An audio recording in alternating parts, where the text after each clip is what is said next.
Thank you very much, first of all, to the Norwegian Democrats for the invitation and for making this important event possible. Ladies and gentlemen, we all know that remigration is necessary, and I don't need to prove this to this audience. But the greatest danger to our cause is not its opponents. It is the temptation to mistake the tool for the goal. For whoever believes that remigration alone can answer Europe's crisis has not yet seen how deep this crisis truly runs. Remigration is a tool. Through it, order can be restored, state control regained, and dangerous developments can be corrected. What it cannot do is restore the very thing whose loss made it necessary in the first place. It treats the symptom, not the disease. So two questions stand before us today, at least from my perspective. How could Europe reach the point where such a tool became unavoidable? And secondly, what comes after order has been restored? So for whoever answers the first question and forgets the second, wins a border that maybe lose an entire civilization. And before we speak about what threatens Europe, I think it's essential to recall what Europe is supposed to be. So today we describe Europe and our continent as an economic area, a single market or a framework of treaties. That is not wrong, but it falls short. It's only the scaffolding which is mistaken for the building. Let me call a witness whom no one can dismiss as one of our own. It's Mustafa Kemal Atatürk, founder of the modern Turkey, observing Europe from the outside, once said that there are many cultures, but only one civilization, the European one.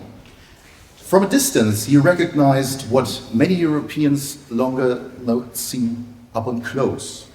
A continent that fuses freedom, reason, law, faith, and historical continuity into a single civilizational form. This form was not designed by ministry. It grew over centuries. Greece, for example, gave us philosophy and the foundations of rational thought. Rome created law and the architecture of the state. So, it grew over centuries. Greece, as I said, gave us the philosophy. Rome created the law. And for thousands of years, Christian Europe shaped a shared moral consciousness from which arose our cathedrals, our universities, our music, our art, and without equal, I have to say, to human history. What held this together was never administration alone. It was the awareness among very different people of who they were and where they came from. And here lies the insight that we've lost. A civilization does not live by laws and institutions alone. Law presupposes order. Politics presupposes responsibility. Freedom presupposes self-restraint. Belonging presupposes identity. And these are not theories, but historically demonstrable facts. Rome rotted from within through the loss of civic virtue and the preference for bread and gains over duty, until what came from outside met an inside that was already hollow. When large parts of society come to see their own borders as a moral problem, equate cultural self-assertion with intolerance, and feel the defense of national interests as shameful, the inner legitimacy to enforce order fades. The true surrender, therefore, did not happen at the outer border. It happened in the consciousness of European societies. The day that they decided they were no longer entitled to remain themselves. No fence, no law, and not even remigration can restore what was first broken in the realm of conviction. The tool restores the border. The will behind it can be restored only by a people. And now is a time for an unpleasant truth that might unsettle a few of you. The forces that systematically undermined Europe's self-confidence did not come from an external enemy.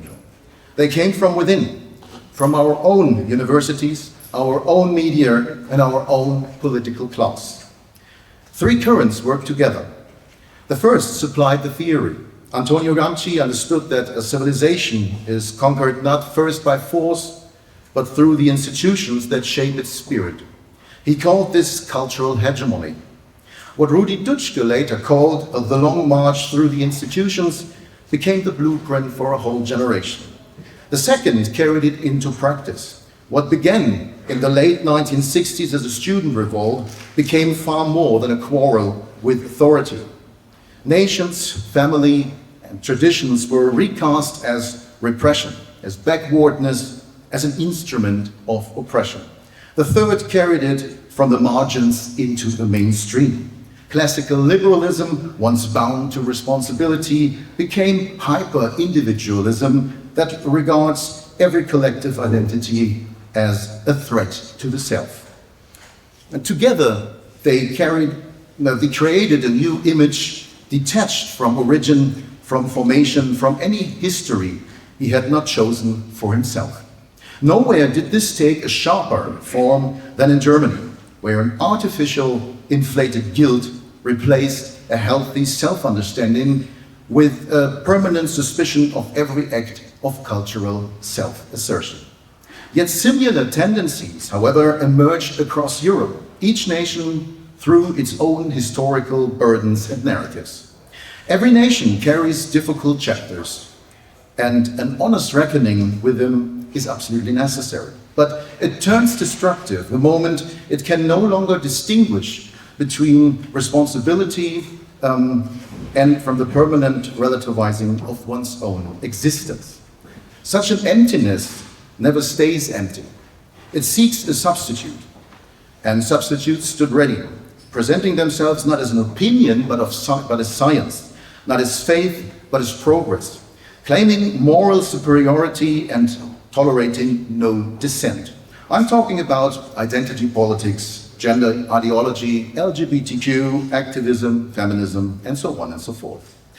These served the very function once filled by tradition and our virtues. They offered belonging and meaning, but without historical or scientific depth or the responsibility towards the generations to come. The danger is not that such surrogates exist. It is that after years of re-education, people could no longer recognize their falseness and embrace them as liberation, while in truth they deepened the very uprooting that left them insecure and easy to steer. Alongside this ideological shift came a second loss, quieter but not less destructive. The moral framework that held Europe together for centuries, Christian heritage. I speak not of private piety or church-going, but of a civilizational force. Whatever Europe believes, or whatever European believes today, the European order did not arise detached from Christianity. For centuries it shaped our understanding of human nature and law, our notion of the family, our ethics of responsibility, duty, measure, self-discipline, reliability, and the common good were not accidental habits. As materialist and individualist worldviews spread, these foundations were relativized and portrayed as backward or as dispensable. Here, a telling imbalance shows itself. While Europe relativizes and mocks its own symbols, other religious communities hold theirs with far more confidence. A civilization no longer willing to honor its own foundations signals its inner weakness and should not be surprised when others occupy the space it has vacated. And where Europe retreats, a self-confident Islam, for example, encouraged by false tolerance, politics and the media steps into the spaces it leaves. This loss of substance did not stay confined to universities or the cultural debate. Over decades, it reshaped our political and media structures and opened a widening gap between those who decide and the reality of those decided over. A new political class arose, formed not by working life or experience outside the institutions, but by curricula saturated with ideology. The path of many fits a singular formula, from nursery to university to parliament. It raises a question rarely asked these days. What qualifications should political office require? In medicine, in law, in engineering, the qualification is the precondition for bearing responsibility. In politics, the mere will to stand for election usually suffices. An office that demands no qualifications produces amateurs. And many decisions that seem irrational these days are less a matter of ill will than of complete and utter incompetence. Meanwhile, much of the media gave up its role as a check on power and became an actor itself, moving from reporting to moral judgment. Certain positions no longer counted as worthy of debate, but as inadmissible. From this grew a manipulation of opinion as simple as it was effective. Real problems were softened in language, fenced in, and dismissed as those famous isolated cases that, to the media's annoyance, then suddenly happened on a daily basis. Whoever pointed to obvious tensions risked being declared the problem himself. The clearest example is the very word this conference is all about. In Germany, remigration was declared the non-word of the year in 2023, not because it has been refuted, but because the images it revokes. Consider what that means. The problem is not discussed. The word that names the problem is declared a problem. And let me turn this question around. What is more unworthy of democracy? A term that names a demand, or a strategy that pushes the demand out of the public space through contrived moral condemnation? Whoever delegitimizes a term instead of answering it has already lost the argument and knows it. So let us do what they refuse and look at the matter plainly. Migration is as old as human history.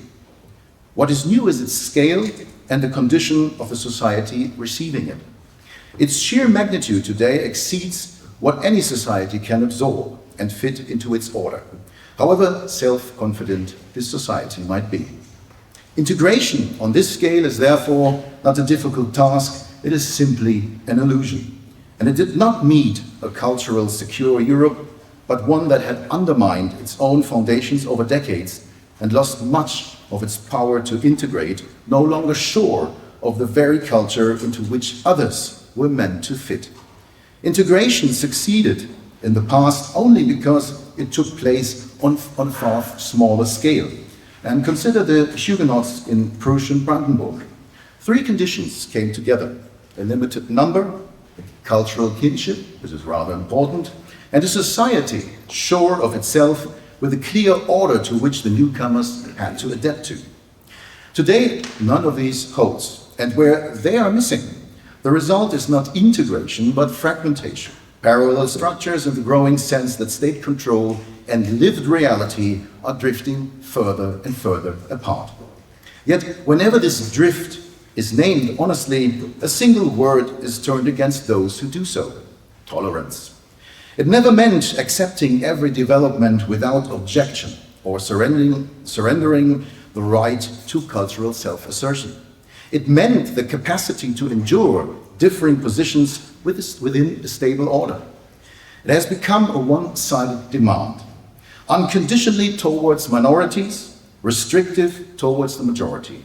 And a democracy that places its own civic majority behind every other claim undermines, in the long run, its legitimacy and actually its right to exist. Now we can say clearly what remigration is and what it is not. It is the orderly political answer to a long loss of control. It rests on a principle that no civilization may surrender, that a sovereign people decides who becomes a permanent part of its society and who does not. Whoever is here illegally must leave. Whoever commits serious crimes, whoever brings violence and extremism into our countries must leave. And whoever openly rejects and fights our culture, our history, and our order can never remain a part of our societies. And precisely for that reason, remigration is not hatred. It is not revenge, but it is not extremism. It is the legitimate attempt to stop a far advanced decay of values before it becomes irreversible. But remember, the sentence with which I began. Remigration restores order. It cannot restore the binding force whose absence first created the disorder. It is the tool, not the task. In that regard, I must speak honestly about the limits of politics. For every movement is tempted to promise that the right policies will suffice. Well, they do not. Because politics can secure borders and enforce order, but it cannot legislate a culture back into being. Identity cannot be restored by a resolution, nor cohesion by statute. History confirms it. Societies that lost their cultural foundation rarely recovered through political reforms alone. Lasting renewal began wherever cultural and spiritual movements reached deeper than party programs and rekindled a people's awareness of their roots. This is why this present crisis is at its core one of education and of culture. Cultural education is not refinement for a few. It is a bulwark against the dissolution of the individual into a faceless mass. Culture is not a decoration around political life, but the inner substance from which it springs. And this is why it is perhaps also our strongest weapon, and why those who would dissolve Europe have worked so hard and so long to detach our people from their history and cultural identity. But the second question still stands. What comes once order has been restored and remigration carried out in full? Would our universities suddenly recover their purpose? Would our schools form character again rather than merely pass on half-baked informations to our children? Would our media remember suddenly their responsibility? Would Europe suddenly recall who it is? Well, of course not. For the crisis did not begin with migration, and it will not end with remigration. The same fragmented society would remain. The same cultural insecurity would remain. The same moral disorientation would remain. The symptom would be corrected, and the underlying condition would not. And that leads us to an even harder question. Is remigration even possible without cultural and moral renewal? For remigration is no mere execution of a bureaucratic procedure. It is a political act of self-preservation. And such an act demands something Europe increasingly lacks these days: conviction. It demands a population willing to defend its own continuity, a political class willing to act against resistance, institutions willing to enforce hard decisions. And above all, it demands a people still sure enough of its own civilization to believe that preserving it is both legitimate and right. Yet that certainty is exactly what has been worn away from us for decades. A society taught to see its history first as a catalog of guilt will hesitate to defend it. A civilization persuaded that its identity is interchangeable will not trouble to preserve it. For a people that has lost faith in itself cannot sustain the will to act, and without that will, even the most urgent measures slip beyond reach. This is why cultural renewal is not only what follows remigration, it is one of the conditions that makes remigration possible after all. And so, of the two questions I raised, and the second is not the lesser. It is the one we actually must answer first. Yet a civilization is not measured by the sharpness with which it describes its own decline, but by the clarity with which it knows how to stop it. Renewal does not arise in ministries nor in parliaments. It arises where the identity is first formed. In families, in schools, in universities, in our art, music, and especially in the stories that one generation passes on to the next. And let us have a little bit of fantasy here now. Picture a young European standing for the first time beneath the vault of a soaring cathedral, realizing that no foreign hand built it but the hand of his ancestors, who hears the swelling chorus of Beethoven's Ninth and feels something answers within him that he never learned and yet always carried inside, who immerses himself in Goethe's Faust and discovers that its greatness opens only to those who have learned once again to understand a demanding language. From such encounters comes no imposed doctrine, but a recognition that transforms him from within. Step by step, he ceases to be a guest in his own history and becomes its heir again. Whoever has once walked this path can no longer be uprooted, for he knows what he grew from. And this is why U-Turn for Europe was created. Not as another party, not dedicated to a cultural and civilizational renewal, beginning where politics cannot reach. This is no program for distant days. Our conference on values in Vienna in spring brought together representatives from already 14 countries of Europe and seeks answers to cultural and spiritual decline, and we started to put things into action. We are building educational and artistic initiatives, national branches across the continent with already 7 underway, and a think tank of Europe for Europe's cultural, social and ethical questions. What this stands for can be also soon experienced in a single evening. Our project Ode to Europe, premiering in Vienna in the end of 2026, brings together the music of our classical composers such as Bach or Haydn, the words of classical poets like Schiller or Dante, and images of the magnificent beauty of our continent. The point is not to keep culture under glass, but to let it sound, shine, and speak again.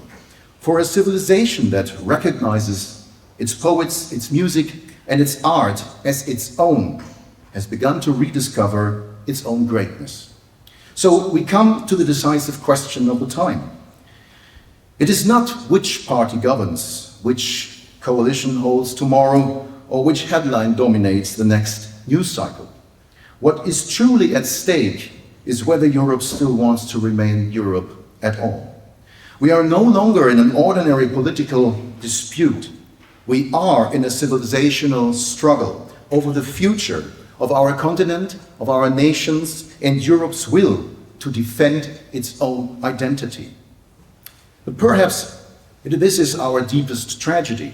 No external power could ever have defeated Europe for good had Europe not first began to dissolve itself from within. And yet, I do not believe that Europe is lost. History is not a fate to which one must submit. Nations have renewed themselves again and again, whenever the peoples refused to yield to decline. That refusal is awakening all over Europe and all over our continent in these days. The longing for belonging, for continuity, for a place that truly is one's own has not vanished. It cannot be regulated away or extinguished by ideologies, for it lies in the foundation of a human community. And this is why our civilization still has a chance to determine its own destiny. We gathered here today over remigration, and yes, we need it, the sooner the better. But what truly unites us is far greater than a single demand. It is the recognition that Europe is more than a market or a bureaucratic structure. Europe is our home, the place that gave the word civilization its meaning, for which generations before us worked, fought, and made sacrifices. And we have no right to let it crumble without resistance. For one day, people will look back on our time and simply ask the question, where were you when Europe began to give itself up? Did you stay silent? Did you conform? Or did you begin to root yourself once more in your own culture? This then is not political. It is first and foremost a matter of responsibility, of character, and of courage. And every generation is given its task, and I believe ours is to remind Europe of who it is, and to lay bare its roots again, to win back its identity, to halt the cultural decay and reverse it entirely. It will not be easy, there will be resistance, there will be defamations and attacks, as we can see outside. Yet every great cultural renewal in history began with people willing to stand against the current of their time. And we will continue this work culturally, spiritually, politically, until Europe remembers what it once was and what it will become again. Our home with our rules, our values, and our traditions. Thank you very much.